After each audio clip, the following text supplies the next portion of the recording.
In the beginning, God created the heavens and the earth. From the dust of the ground, he formed man and breathed into his nostrils the breath of life, and man became a living being. God said, Adam, I have made this garden, the Garden of Eden, for you. You may eat freely from every tree, but of the tree of the knowledge of good and evil you shall not eat. For in the day that you eat of it, you shall surely die. Adam said, Thank you, Lord. This place is perfect. God saw that it was not good for man to be alone. God causes Adam to fall into a deep sleep. A gentle light surrounds Adam as God takes one of his ribs and forms Eve. Adam wakes up and sees her for the first time. They explore the garden together, marveling at its beauty. Adam and Eve are near the center of the garden, admiring the trees. The serpent slithers onto a branch of the forbidden tree. But the serpent, more cunning than any other creature, sought to deceive them. The serpent hissed, saying, Did God really say you must not eat from any tree in the garden? Eve replied, saying, We may eat from the trees, but not from this one. If we eat or even touch it, we will die. The serpent hissed, saying, You will not surely die. God knows that when you eat of it, your eyes will be opened, and you will be like him, knowing good and evil. Eve looks at the fruit. Drawn by its beauty, she plucks it, takes a bite, and hands it to Adam. Adam hesitates, but then eats as well. Suddenly, they both realize their nakedness and cover themselves with fig leaves. God walks in the garden. Adam and Eve hide among the trees. God said, Adam, where are you? Adam said, I heard you and was afraid because I was naked, so I hid. God said, Who told you that you were naked? Have you eaten from the tree I commanded you not to eat from? Adam said, The woman you gave me, she gave me the fruit, and I ate it. Eve said, The serpent deceived me, and I ate. God told the serpent, Because you have done this, you are cursed above all animals. You will crawl on your belly and eat dust all the days of your life. God told Adam and Eve, Because you have disobeyed, the ground will be cursed because of you. You will toil for your food, and you will return to the dust from which you came. But I will also provide a Savior who will crush the serpent's head.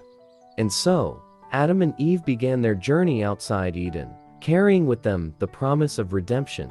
Though they had fallen, God's love and plan for salvation endured. This story is symbolizing hope and God's continued presence. Even though sometimes we make mistakes, God forgives us for our sins.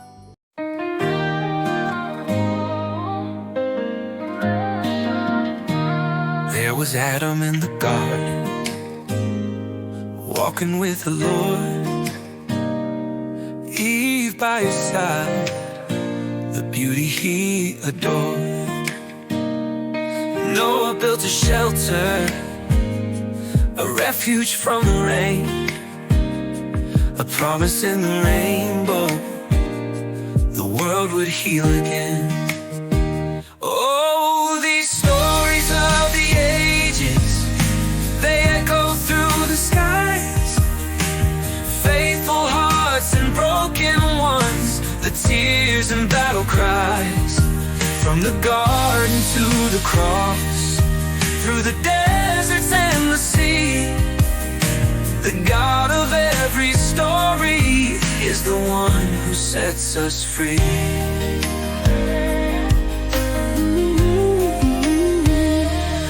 Abraham was called out beneath the starry light,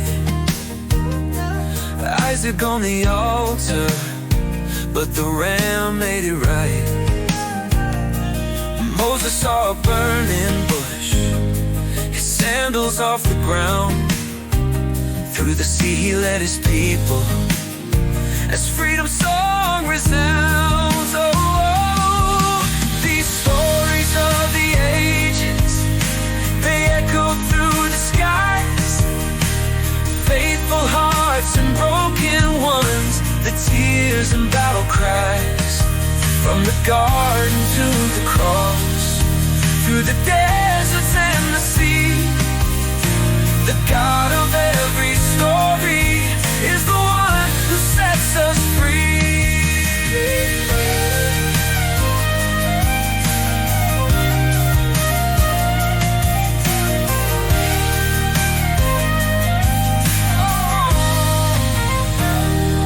David with his slingshot, a shepherd and a king.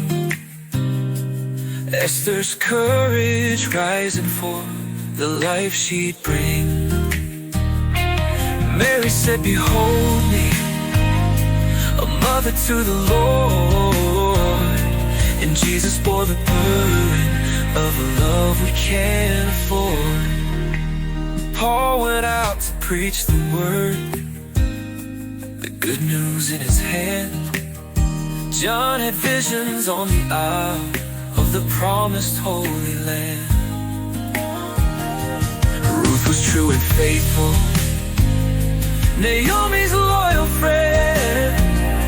Their lives a testament to grace that never ends. Oh, never ends. Oh, these stories of the ages, they echo through the skies.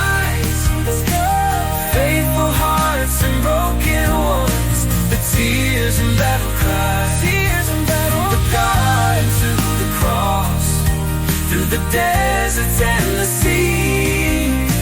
The God of every story is the one who sets us free. So let us sing their stories, the lessons that they bring, of love and hope and mercy, of the triumph of the King. For the God of all the ages, who reigns eternally.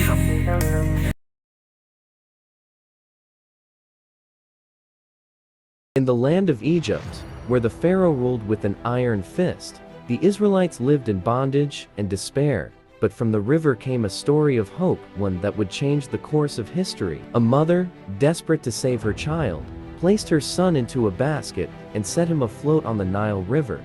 This child was named Moses. Pharaoh's daughter found the basket and, moved by compassion, decided to raise the child as her own. Little did she know, this child would one day confront her father, the mighty Pharaoh, and bring freedom to the oppressed. As Moses grew, he became aware of his true heritage. He was not an Egyptian, but an Israelite, and he could not ignore the suffering of his people. One day, witnessing an Egyptian taskmaster beating an Israelite, Moses struck down the man in anger and fled to the wilderness. Fleeing from Egypt, Moses found refuge in the land of Midian, where he married and started a family. But God had not forgotten Moses, nor his people. One day, while tending to his sheep, Moses saw a burning bush, and from within the flames, God called to him. God said, Moses, Moses said, Here I am.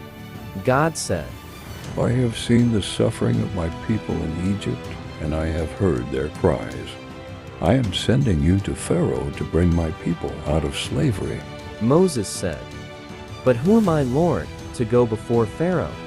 God said, I will be with you, Moses. You will deliver the Israelites, and they will worship me on this mountain. Moses returned to Egypt, armed with God's power and a message of freedom. He stood before Pharaoh, the ruler of the most powerful empire in the world. Moses said, Let my people go, that they may worship the Lord. Pharaoh said, Who is this Lord, that I should listen to him? I do not know the Lord, and I will not let Israel go. Pharaoh's heart was hard, and he refused to listen. So God sent 10 plagues upon Egypt. Pharaoh said, Go, leave my land, take your people, and worship your God. Moses led the Israelites out of Egypt. But Pharaoh's heart still burned with anger. He pursued them to the Red Sea, where a miraculous event would unfold. With Pharaoh's army closing in, Moses raised his staff, and the waters of the Red Sea parted, creating a path of dry land. The Israelites crossed to safety, and when Pharaoh's army followed, the waters returned, drowning the Egyptian soldiers. The journey to the Promised Land. Moses led the Israelites through the wilderness for 40 years. teaching them God's commandments and guiding them toward the promised land. Though Moses would not enter it himself, his faith in God's plan never wavered. And so, Moses became a symbol of faith, courage, and the power of God to deliver his people from bondage. The story of Moses continues in the hearts of all who trust in God's promise. Moses, a towering figure in the Old Testament, Moses led the Israelites out of Egyptian slavery, received the 10 Commandments on Mount Sinai, and guided God's people toward the promised land.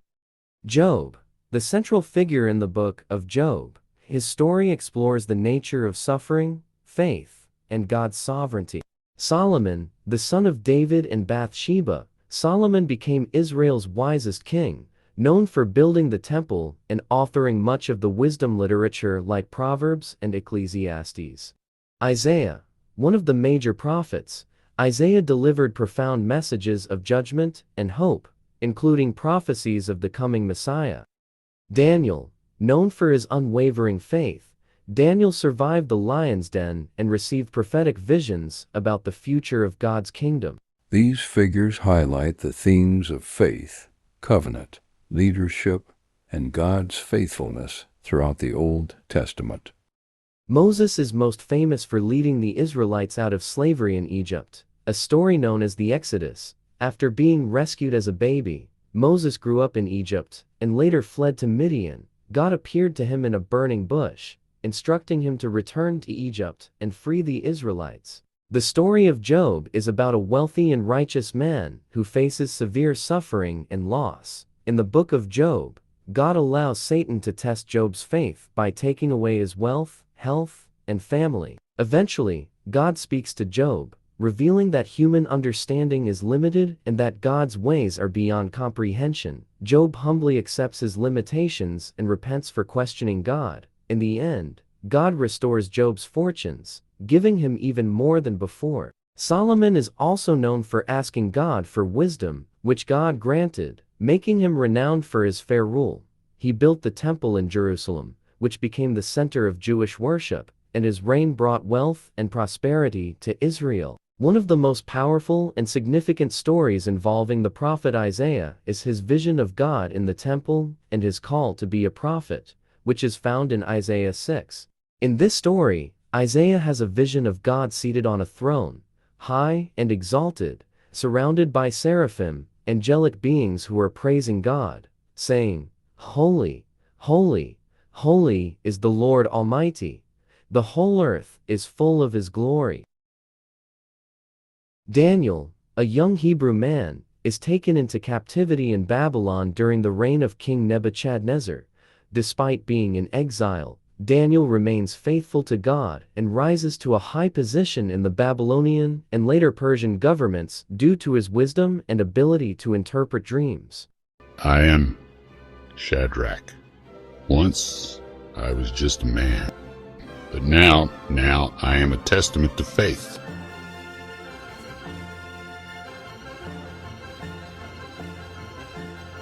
In the land of Babylon, we lived as exiles, but we found favor with the king. Meshach, Abednego, and I served in the court, but our hearts belonged to our God. Then came the day of the golden image, towering and gleaming under the sun. Bow down and worship, or face the consequences. The music played, and the people fell to their knees, but we stood tall. We could not betray our God. Our hearts raced, but our resolve was firm. Even if our God does not save us, we will not serve your gods or worship the image.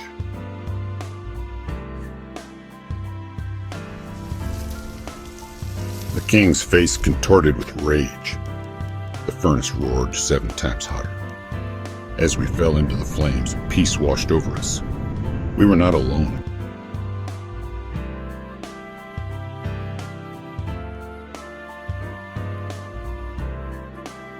In the heart of the fire, we saw a 4th figure, radiant and divine. Look, 4 men walking in the fire, unbound and unharmed. We emerged, not even the smell of smoke on our clothes. Praise be to the God of Shadrach, Meshach, and Abednego. The king decreed that our God be honored throughout the land. We were elevated in the kingdom, but our true reward was greater. In that moment, we knew our faith had moved mountains and quenched fire. And so I stand before you, not just a man, but a living testimony to the power of unwavering faith. With just 5 loaves and 2 fish, Jesus, he fed thousands. I still can't fully comprehend how he did it. He's not just feeding them, he's healing them too. It's incredible. I've never seen anything like this. As the sun dipped lower, casting long shadows across the hillside, we thought our day of miracles had ended. We were wrong. Take the boat and go ahead of me to the other side. I'll join you later. But Master, night is falling. Shouldn't we stay together? Trust me, James. Go now and I will come to you. I don't like this. Why is he sending us away? He must have his reasons. We just have to trust him. As we set out, I couldn't shake this feeling of unease. The sky was darkening and the wind seemed to whisper warnings we couldn't quite hear. Something was coming, something that would test us all. Jesus stood alone on that hill, his figure silhouetted against the setting sun. He seemed so small from where we were, yet his presence had never felt more powerful. We know our faith was about to be tested in ways we never imagined. Hold on! We need to keep her steady! The wind's too strong. We can't fight it. Where is he? Why did he send us out here alone? Father, watch over them. Let their faith be strengthened through this trial. We're taking on too much water. We can't keep this up much longer. Hold on, just hold on. Wait, what's that? There's something out there. It's impossible. Nothing could be out in this. It can't be. Is it him? And then we saw him, Jesus walking on the water, coming towards us through the storm. It was a sight I'll never forget, a moment that would change everything.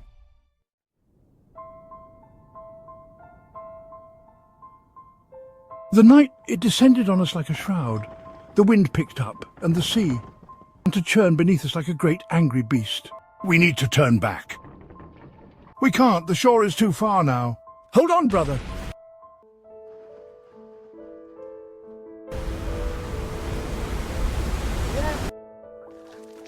Hour after hour we fought against the storm. Our arms ached, our spirits faltered.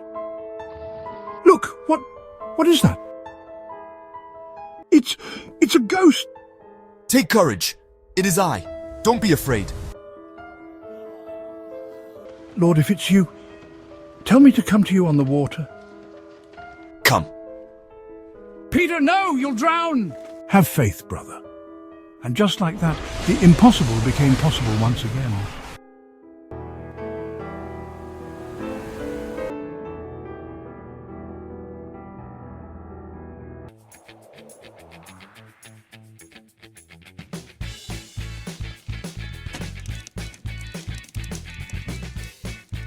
It's really you. With each step, Peter's faith seemed to grow stronger. The wind, the waves. Glub, glub, glub, help! You of little faith, why did you doubt? As they walked back to us, the sea calmed. It was as if the very elements bowed to Jesus' will. Peace, be still. In that moment, we all realized we were in the presence of something far greater than we could comprehend. The one who commands the wind and the waves, he was here, with us, in our simple fishing boat. I felt a change in the air. The howling wind that had deafened us moments ago, it just stopped. The silence was deafening. We could hear our own heartbeats, our own ragged breathing. Peace be with you. His voice, it washed over us like a balm. The fear that had gripped us for hours, it just melted away. You're real. Yes, Thomas, I am. Forgive me, Lord. I doubted. You stepped out in faith, Peter. Remember that. Truly, you are the Son of God, my Lord and my God. You have seen and believed.